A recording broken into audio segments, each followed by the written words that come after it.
il a rejoint la bande en 2019. Jamel Bentenna est acheteur dans Affaires conclues, sur France 2. Et lors de son arrivée dans l'émission présentée par Sophie Davant, il avait fait des révélations sur une ancienne addiction qui lui a coûté cher.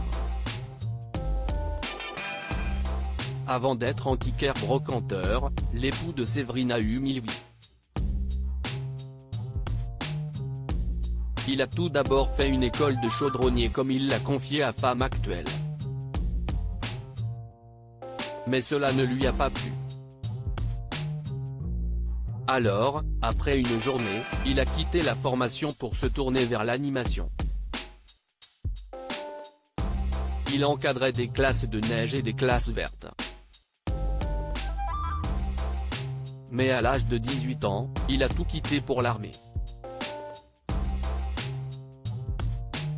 Je suis parti en commando à Colmar, au 152e régiment d'infanterie.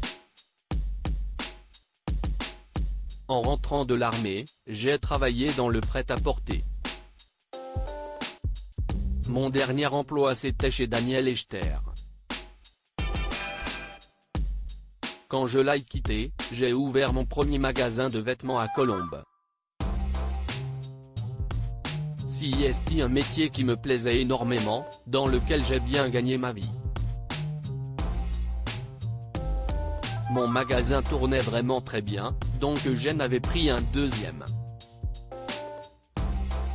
J'ai fait énormément de travaux, et j'ai perdu 2 millions de francs quand la guerre du Golfe a démarré.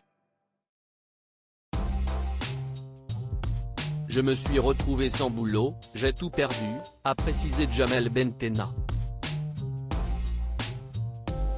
Il faut faire attention. Après avoir trouvé des boulots à droite à gauche, il s'est finalement tourné vers l'antiquité après avoir fait une rencontre déterminante lors d'une soirée.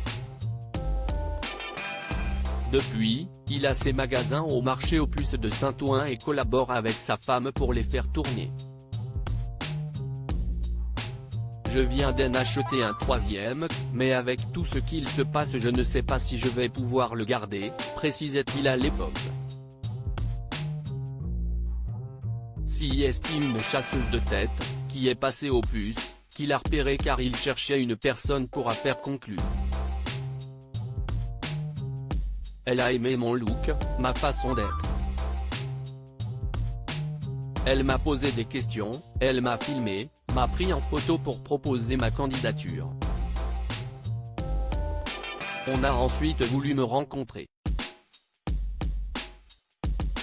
Mais je n'ai pas accepté tout de suite, j'en ai parlé à ma femme avant. Au début, je n'étais pas très confiant. Je n'étais pas sûr d'être capable, d'être à la hauteur de l'émission. Ils ont insisté, alors j'ai fait un essai. Maintenant je suis tranquille, j'y vais en sifflant, déclarait-il. Mais chiner n'est pas la seule passion de Jamel Bentenna.